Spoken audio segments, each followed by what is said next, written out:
வணக்கம்மா. இப்போ நம்ம என்ன பார்க்க போறோம் அப்படின்னா, இங்கிலீஷ் சீனியர் ஷார்ட் அண்ட் வந்து எப்படி வந்து ஈஸியான மெத்தட்ல பாஸ் ஆகலாம்? அதுக்கு என்னென்னலாம் படிக்கணும் அப்படின்னு சொல்லி நம்ம பார்க்க போறோம்.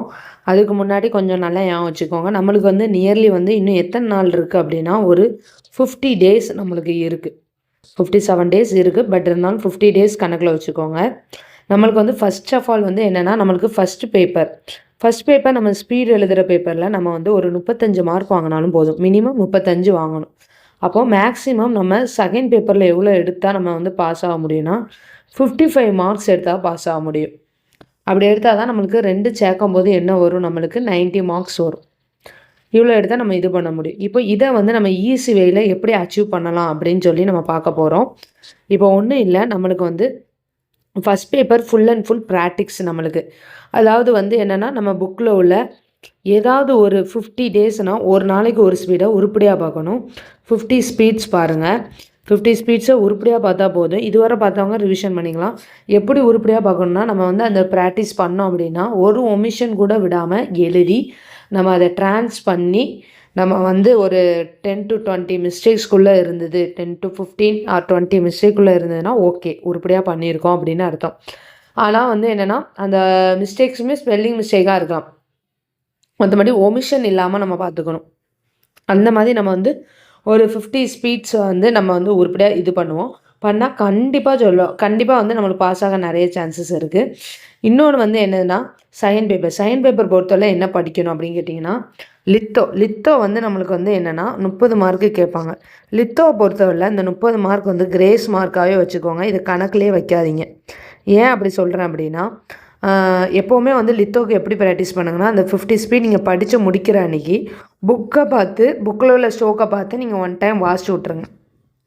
இந்த லித்தோ வந்து நம்மளுக்கு எப்படியும் அவங்க கேட்குறது, நம்ம வந்து சில இது ஃப்ரேசஸாக படிச்சிருப்போம். அவங்க அதை அப்படியே மாற்றி பிகினர் புக் மாதிரி வரிசையாக கேட்பாங்க. அப்போது இது வந்து நம்மளுக்கு சில நேரம் தான் கை கொடுக்கும், சில நேரம் கை கொடுக்காது. ஸோ லித்தோ வந்து நம்ம கிரேஸ் மார்க் அந்த மாதிரி வந்து நீங்கள் வந்து வச்சுக்கலாம். அதுக்கு வந்து நீங்கள் ப்ரிப்பரேஷன் பண்ண வேணாம். நீங்கள் இந்த ஸ்பீட் பண்ணும்போது என்ன செய்யுங்க, டெய்லியும் அந்த ஸ்பீடை வந்து ஃபுல்லாக முடிச்சதுக்கப்புறம் ஒரு தடவை புக் எடுத்து அந்த ஸ்ட்ரோக் இருக்குது பார்த்தீங்களா, ஸ்ட்ரோக் சைடை மட்டும் நீங்கள் இங்கிலீஷில் வந்து வாசிச்சு பாருங்கள். இதான் லித்தோ செகண்ட் பேப்பருக்கு ஃபஸ்ட் இது முடிஞ்சிருக்கு. ரெண்டாவது வந்து கண்டென்சேஷன் உங்களுக்கு வந்து கேட்பாங்க. கண்டென்சேஷன் வந்து நீங்கள் எப்படி அட்டன் பண்ணாலுமே, உங்கள் வேல்யூஷன் போனனாலே சொல்கிறோம், எப்படி அட்டன் பண்ணாலுமே 25 மார்க்ஸ் இல்லைன்னா 30 மார்க்ஸ் தான் போடுவாங்க உங்களுக்கு 40 மார்க்ஸுக்கு. அதனால் 25 மார்க்ஸ் ஷுவராக வந்துடும். நீங்கள் எப்படி எழுதினாலுமே ஷுவராக வந்துடும். அதில் நீட் ப்ரெசன்டேஷன் கண்டிப்பாக வந்து என்னென்னா ரஃப் காப்பி, ஃபேர் காப்பி எழுதணும். அதுக்கப்புறம் வந்து நம்பர் ஆஃப் வேர்ட்ஸ் ரிட்டன் இந்த கிவன் பேசேஜ் அதுவும் எழுதணும். நீங்கள் இதெல்லாம் எழுதினாலே அதாவது மினிமம் ஒரு 25 மார்க்ஸ் போட்டுருவாங்கன்னே வச்சுக்கோங்களேன்.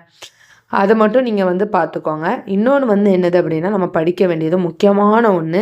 இப்போ நான் உங்களுக்கு ஜெராக்ஸில் இப்போ காட்டுவேன் எதெல்லாம் படிக்கணும், எந்த பேஜ்லாம் படித்தா போதும்.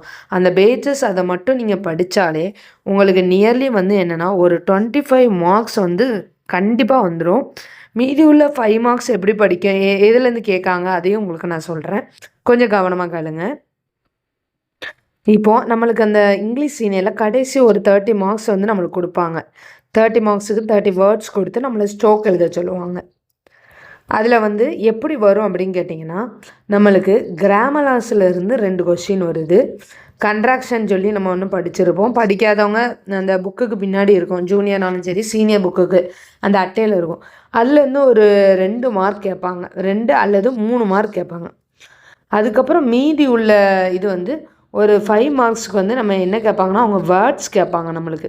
அதாவது பிகினர் புக்கில் உள்ள வேர்ட்ஸ். இந்த 5 மார்க்கும் நம்மளுக்கு தெரிஞ்சதாக இருந்தால் அட்டன் பண்ணுங்கள். இந்த 5 மார்க்கும் நீங்கள் வந்து நம்ப வேண்டாம். மீதி உள்ள 20 மார்க் எதுலேருந்து கேட்பாங்கன்னா, இப்போ நான் உங்களுக்கு கீழே காட்டுறேன், அதுலேருந்து தான் கேட்பாங்க. நம்ம பிகினர் புக்கில் பிஸ்னஸ் ப்ரைஸஸ்ன்னு சொல்லி இருக்கும். பிட்மேன் புக்கில் வந்து பேஜ் நம்பர் 234 அண்ட் 235 உள்ள இதை வந்து நீங்கள் என்ன பண்ணணும் அப்படின்னா, இப்போ எங்கள் இன்ஸ்டியூட்டில் வந்து இதை நாங்கள் ஜெராக்ஸ் எடுத்து வீக்லி எழுத வைக்கிறோம். ஏன்னா அப்போ தான் வந்து ரிவைஸ் பண்ண தான் இது வந்து தரவாக இருக்கும். அதனால் எழுத வைக்கிறோம். நீங்களும் அதே மாதிரி இப்போ வந்து வீக்லி எழுத முடியாது நம்மளுக்கு, ஏன்னா நாள் ரொம்ப கம்மியாக இருக்குது. 50 டேஸ்க்கும் போது டெய்லி இதை ரிவைஸ் பண்ணணும். படிச்சுட்டு இருந்தாலுமே டெய்லி 1 பேப்பர் படிங்க. திருப்பி ரிவைஸ் பண்ணால் மட்டும்தான் இதை எழுத முடியும்.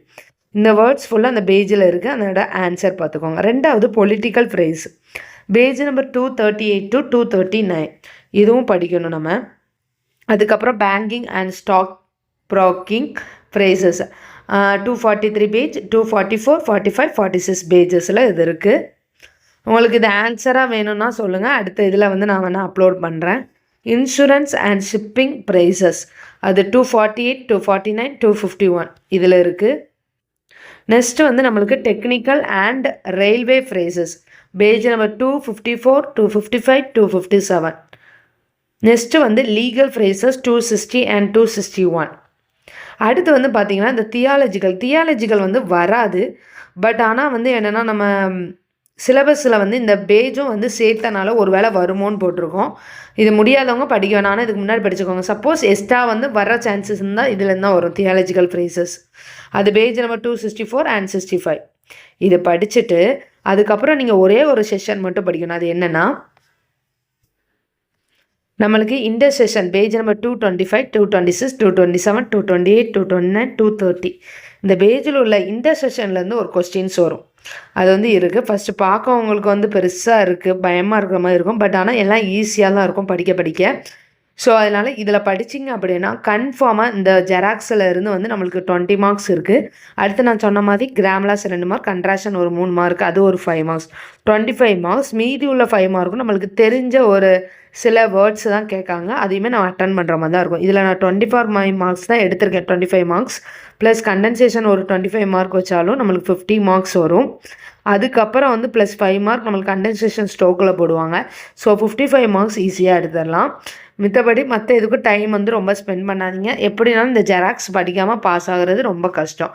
ஸோ இங்கிலீஷ் சீனியர் பாஸ் ஆகிறதுக்கு ஒரே வழி இதுதான்.